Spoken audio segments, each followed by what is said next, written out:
विरोधकांनी धर्मस्वातंत्र्य विधेयक जर वाचलं तर त्यांच्या लक्षात येईल की या विधेयकामध्ये कुठेही कुठल्याही धर्मावर अन्याय नाही।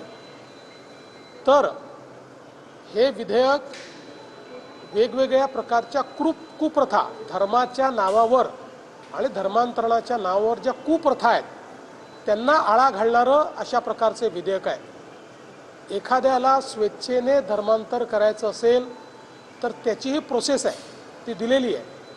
पण जर कोणी आमिष दाखवून किंवा धाकदपटशा दाखवून किंवा चुकीच्या पद्धतीनं जर त्या ठिकाणी अशा कोणाचं धर्मांतरण करणार असेल तर असं करण्याला कायदेशीर शिक्षा काय आहे हा विषय आहे।